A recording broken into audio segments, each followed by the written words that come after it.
नमस्कार दोस्तों।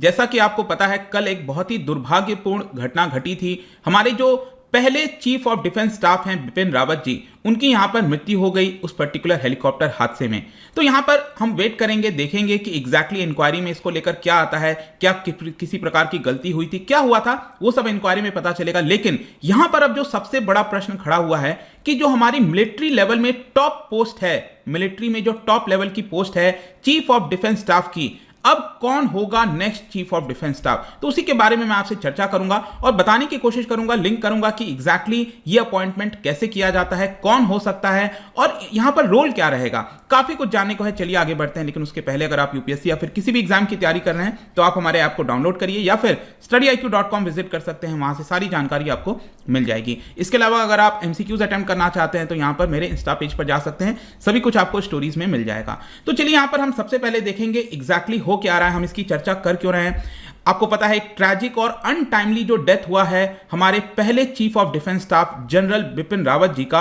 Helicopter crash में, इसकी वजह से एक वैक्यूम क्रिएट हो गया है। मतलब टॉप लेवल पर एक प्रकार का भरोसा था, पूरे देश को भरोसा था कि टॉप लेवल पर हमारे पास एक ऐसा ऑफिसर है जो देश की सुरक्षा में सब कुछ करने के लिए तैयार रहेगा। तो ये जो वैक्यूम क्रिएट हुआ है highest level of India's military hierarchy में, इसकी आपूर्ति करना जरूरी है। क्योंकि आपको पता होना चाहिए जनरल बिपिन रावत जी बहुत सारे इंपॉर्टेंट रिफॉर्म्स ला रहे थे मिलिट्री के अंदर, मॉडर्नाइजेशन का प्रोग्राम चल रहा था। तो जो एम्बिशियस टारगेट उन्होंने सेट किया था अब वो थोड़ा सा इनकम्प्लीट हो गया है, तो उसको कंप्लीट करने की जिम्मेदारी अगले चीफ ऑफ डिफेंस स्टाफ की होगी। जहां तक बिपिन रावत जी का बात है, ध्यान रखिएगा क्योंकि आपको थोड़ा सा यहां पर टाइमलाइन समझना है, समझने की कोशिश करनी है कि किस तरह से टेन्योर होता है चीफ ऑफ डिफेंस स्टाफ का। देखिए, जब उन्होंने अपना आर्मी चीफ का पद संभाला था, he was the 27th army chief और वो उन्होंने पद संभाला था 31 ऑफ दिसंबर 2016 से।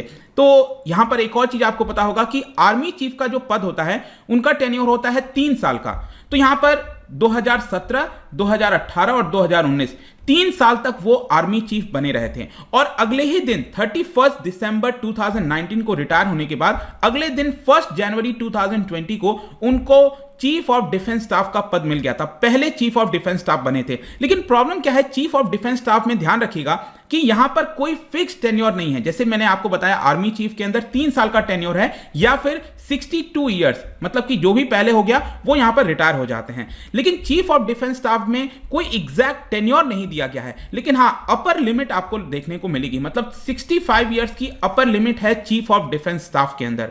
तो एक प्रकार से जनरल बिपिन रावत जी का जो टेन्योर होता वो होता मार्च 2023 तक, क्योंकि मार्च 2023 में वो 65 इयर्स के हो जाते, तो यहां तक उनका पद रहता। लेकिन ऑब्वियसली बात है यहां पर अब हमें कोई दूसरा सक्सेशन जो है वो ढूंढना पड़ेगा। लेकिन ध्यान रखना है आपको इसके अंदर कि आर्मी में, नेवी में, एयरफोर्स में जो चीफ होते हैं उनके बाद आपको प्रॉपर सक्सेशन जो है वो दिखेगा, लाइन ऑफ सक्सेशन दिखेगा कि अगला कौन हो सकता है। मान के चलो कि अगर आर्मी चीफ हो गए, नेवी चीफ हो गए, बाय चांस कुछ हो जाता है तो अगला कौन होगा वो पहले से आप कह सकते हैं एक सक्सेशन देखने को आपको मिलेगा। लेकिन प्रॉब्लम क्या है, चीफ ऑफ डिफेंस स्टाफ में यहां पर कोई इमीडिएट लाइन ऑफ सक्सेशन नहीं देखने को मिलता है। उसका रीजन भी मैं आपको बताऊंगा। वैसे अगर आप देखोगे तो एक अनऑफिशियल पोजीशन है vice chief of defence staff की, लेकिन वो 3 स्टार के ऑफिसर होते हैं। तो ये अनऑफिशियल पोजीशन आप कह सकते हो, लेकिन एक फॉर्मल जो पोजीशन कहा जाता है ना, वो आपको चीफ ऑफ डिफेंस स्टाफ के पद में देखने को नहीं मिलेगा। और ऑब्वियसली बात है कि ये पहले चीफ ऑफ डिफेंस स्टाफ थे, तो इसमें बहुत सारे आपको चेंजेस आगे आने वाले समय में देखने को मिलेंगे। जैसे प्रेजेंट में अगर आप देखो तो आर्मी, नेवी, एयरफोर्स अगर ये इनकेपेबल हो जाते हैं उस पर्टिकुलर पोजीशन को होल्ड करने में, तो यहां पर जो वाइस चीफ होते हैं उनके जस्ट नीचे जो पर्सन होते हैं वो यहां पर सरकार उनको अपॉइंट कर सकती है एज अ चीफ। लेकिन ध्यान रखना है, कोई जरूरी नहीं है, ये सरकार के ऊपर डिपेंड करता है। सरकार के पास पूरी पावर होती है कि अगला पर्सन कौन होगा। तो नेवी, एयरफोर्स और आर्मी के अंदर भी सरकार डिसाइड करती है। लेकिन एक प्रकार से आप कह सकते हो कि जो चीफ है उनके नीचे जस्ट जो वाइस चीफ होते हैं वो ज्यादातर यहां पर बन जाते हैं। इसके अलावा यहां पर जो चीफ ऑफ डिफेंस स्टाफ का पद है, ध्यान रखना है आपको, वो सिर्फ सीडीएस का पद नहीं है। आपको पता होगा कि he is also the secretary to the department of military affairs. जो पूरा डिफेंस मिनिस्ट्री है उसके अंदर एक नया यहाँ पर पोजीशन बनाया गया था डीएमए का, डिपार्टमेंट ऑफ मिलिट्री अफेयर्स, तो उनके भी सेक्रेटरी यही होते हैं, चीफ ऑफ डिफेंस स्टाफ। तो एक प्रकार से आप कह सकते हो कि he is also a secretary, मतलब कि यहां पर वो सर्विंग ऑफिसर नहीं होते हैं, जैसे कि आर्मी चीफ हो गए, नेवी चीफ हो गए, ये लोग सर्विंग ऑफिसर होते हैं मिलिट्री के अंदर। लेकिन चीफ ऑफ डिफेंस स्टाफ का पद एक सर्विंग ऑफिसर से ज्यादा आप कह सकते हो जो ब्यूरोक्रेटिक स्ट्रक्चर होता है, सेक्रेटरी का पद होता है, उस पद पे आपको देखने को मिलेगा। और इसी की वजह से चीफ ऑफ डिफेंस स्टाफ के नीचे जो डेप्यूटी का पद है वो देखने को नहीं मिलता। It is up to the government to take the call, मतलब गवर्नमेंट के ऊपर पूरी जिम्मेदारी है कि क्या वो अगला चीफ ऑफ डिफेंस एक टेम्पररी तौर पर किसी को बनाना चाहते हैं या फिर फुल पोजीशन किसी को बनाना चाहते हैं। ये सारा जो डिसीजन है ना, ध्यान रखना है आपको, CCS that is cabinet committee on security, इनके द्वारा लिया जाएगा। उनके द्वारा भी जस्ट कल मीटिंग भी हुआ था, जब ये पूरा हादसा हुआ तो कल वेडनेसडे को मीटिंग भी हुआ था कैबिनेट कमिटी ऑन सिक्योरिटी के द्वारा, लेकिन वहां पर कोई भी अभी के लिए डिसीजन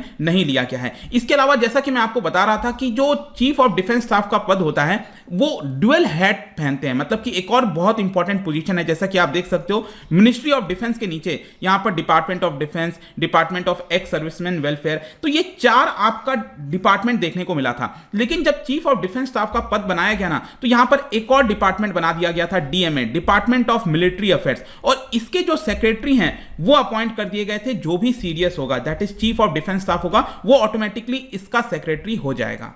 और इसी की वजह से कल वेडनेसडे को जब यह हादसा हुआ तो एक प्रकार का मिलिट्री और ब्यूरोक्रेटिक ऑफिशियल्स के बीच में कंफ्यूजन पैदा हो गया कि अगला चीफ ऑफ डिफेंस स्टाफ कौन हो सकता है। और इसके अलावा एक और चीज ध्यान रखिएगा कि chief of defence staff was also the permanent head of chief of staff committee. ध्यान रखना है आपको, हमारे मिलिट्री स्ट्रक्चर में जैसे कि अभी तक तो क्या है कि चीफ ऑफ डिफेंस स्टाफ का पद बनाया गया था ताकि जो पूरा रोल है, जो तीनों हमारे आर्मी, नेवी और एयरफोर्स हैं, उनको एक प्रकार से इंटीग्रेट करने का काम कर सकें। तो उसके पहले भी अगर आप देखोगे तो एक होता था जिसको कहा जाता था chief staff committee, chief of staff committee. तो चीफ ऑफ स्टाफ कमिटी के अंदर भी जो तीनों प्रमुख है ना हमारे आर्मी, नेवी और एयरफोर्स के, वो यहां पर शामिल होते थे और उसको हेड किया जाता था जो भी सबसे सीनियर मोस्ट होगा। मतलब आर्मी का अगर जो चीफ है अगर वो सबसे सीनियर है तो वो उस कमिटी को लीड किया करते थे। लेकिन सीडीएस का पद बनाने के बाद ऑटोमेटिकली यहां पर क्या किया गया कि तीनों को यहां पर लीड कौन करेगा, सीडीएस करेंगे, चीफ ऑफ डिफेंस स्टाफ। तो बेसिकली मैं आपको यह सब इसलिए बता रहा हूं ताकि आपको समझा सकूं कि जो चीफ ऑफ डिफेंस स्टाफ का पद है ना, वो सर्विंग ऑफिसर का उतना नहीं है जितना ब्यूरोक्रेटिक स्ट्रक्चर आपको देखने को मिलेगा। और ये पद बनाने का कारण ही यही था कि जो भी हमारी मिलिट्री को प्रॉब्लम आती थी, ब्यूरोक्रेसी से जो दिक्कत आती थी, उसमें यहां पर थोड़ी सी सुधार की जाए, उसमें एक इंटीग्रेशन का काम किया जाए, ये चीज था। अब क्वेश्चन ये आता है कि अगला चीफ ऑफ डिफेंस स्टाफ कौन हो सकता है। देखिए यहां पर मैं प्रोबेबिलिटी बता सकता हूं आपको। अभी के लिए अगर आप देखोगे जो सबसे सीनियर मोस्ट ऑफिसर हैं मिलिट्री के अंदर, पूरे मिलिट्री में भारत के अंदर, क्योंकि अभी तक बिपिन रावत जी थे, सर्विंग में अगर आप देखोगे तो इस समय है army chief general MM Naravane. ठीक है, MM नरवणे जो है उनका टेन्योर खत्म होने वाला था अगले 3-4 महीने के बाद, दैट इज अप्रैल 2022 में उनका टेन्योर खत्म हो जाता। और वो बेसिकली ध्यान रखना है आर्मी चीफ बने हुए हैं जब से बिपिन रावत जी रिटायर हुए थे आर्मी चीफ के पद से। तो जैसे ही बिपिन रावत जी चीफ ऑफ डिफेंस स्टाफ का पद संभाले, MM नरवणे ने यहां पर आर्मी चीफ का पद संभाला था। और अभी के लिए जो बाकी के 2 चीफ हैं नेवी के और एयरफोर्स के, उसमें रिसेंटली आपको बदलाव देखने को मिलेगा। जैसे कि आप देख सकते हो कि एडमिरल R हरि कुमार, उनको रिसेंटली 30 नवंबर को चीफ ऑफ नेवल स्टाफ का पद दिया गया था। इसके अलावा VR चौधरी रिसेंटली 30 सितंबर को यहां पर एयर चीफ मार्शल का पद दिया गया था। तो नेवी और एयरफोर्स में अभी रिसेंटली बदलाव हुआ है, इसीलिए मैं कह रहा हूं कि सबसे जो टॉप मोस्ट पोजीशन है इस समय देश के अंदर मिलिट्री में, वो है MM नरवणे। तो मोस्ट प्रोबेबली हो सकता है कि शायद इनको यहां पर चीफ ऑफ डिफेंस स्टाफ का पद दिया जाए, लेकिन अगेन ये प्रोबेबिलिटी है, ये सरकार के ऊपर डिपेंड करता है। और सरकार, मैंने बताया कि जो कैबिनेट कमिटी ऑन सिक्योरिटी है उनके द्वारा ये डिसाइड किया जाएगा। लेकिन इसके अलावा एक और मैं आपको इंटरेस्टिंग चीज बताता हूं, यहां पर इंटीग्रेटेड डिफेंस स्टाफ, ठीक है, इंटीग्रेटेड डिफेंस स्टाफ एक और पोजीशन है जिसको हेड किया जाता है 3 स्टार ऑफिसर के द्वारा। और इस समय अगर आप देखिएगा तो इसको लीड किया जा रहा है, इसको हेड किया जा रहा है, इंटीग्रेटेड डिफेंस स्टाफ को लीड किया जा रहा है by air marshal BR Krishna ji के द्वारा। तो एयर मार्शल BR कृष्णा जो है वो 3 स्टार ऑफिसर हैं।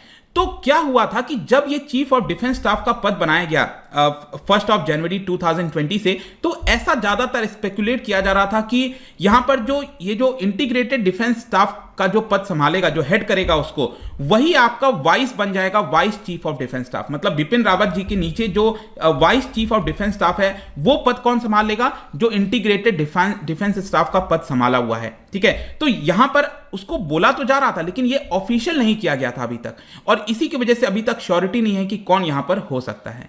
लेकिन एक और चीज आपको ध्यान रखना है कि जो चीफ ऑफ डिफेंस स्टाफ है वो कितने स्टार के ऑफिसर हैं? 3 स्टार ऑफिसर, 4 स्टार ऑफिसर हैं जो चीफ ऑफ डिफेंस स्टाफ है, राइट। और बाकी के जो हमारे आर्मी, नेवी और एयरफोर्स के होते हैं वो भी आपके 4 स्टार के पद पर होते हैं। लेकिन ये जो आईडीएस है, इंटीग्रेटेड डिफेंस स्टाफ को जो हेड किया जाता है जिन ऑफिसर के द्वारा, वो 3 स्टार ऑफिसर हैं। तो हो सकता है मे बी शायद यहां पर जो सरकार है वो पहले यहां पर एयर मार्शल BR कृष्णा को प्रमोट कर दे जनरल के तौर पर और इनको 4 स्टार का पद दे दे, और जब ये 4 स्टार का पद मिल जाएगा तब वो यहां पर चीफ ऑफ डिफेंस स्टाफ का पद संभाल सकते हैं। क्योंकि आपको याद रखना होगा कि कोई 3 स्टार का ऑफिसर हेड नहीं कर सकता है 4 स्टार के ऑफिसर को, क्योंकि मिलिट्री के अंदर बहुत ही ज्यादा हायरार्की काफी ज्यादा मायने रखती है। तो पहले यहां पर सरकार को उनको 4 स्टार का पद देना होगा, तब यहां पर उनको जो है चीफ ऑफ डिफेंस स्टाफ का पद दे सकते हैं। लेकिन अगेन यहां पर अभी स्पेकुलेशन है, मे भी हो सकता है कैबिनेट कमिटी ऑन सिक्योरिटी जो है वो किसी और रिटायर ऑफिसर को यहां पर ला सके।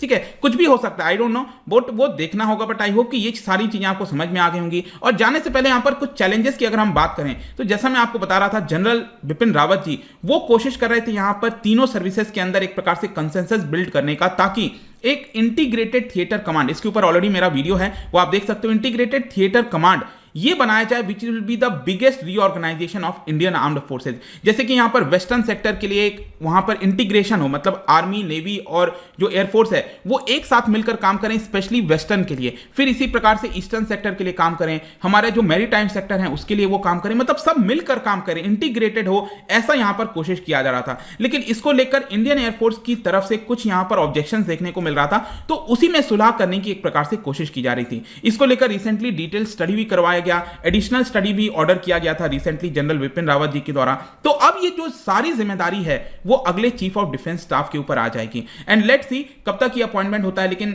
मीडिया में जो खबर चल रही थी उसमें ये बताया जा रहा था कि अगले 7 से 10 दिन के अंदर जो कैबिनेट कमेटी ऑन सिक्योरिटी है वो यहां पर नाम अनाउंस कर सकती है। तो आई होप कि आपको समझ में आ गया होगा कि एग्जैक्टली जो चीफ ऑफ डिफेंस स्टाफ का पद है कौन संभाल सकता है, क्या हो सकता है। जाने से पहले आपके लिए एक क्वेश्चन, अभी मैंने आपको मेंशन किया था इंटीग्रेटेड डिफेंस स्टाफ।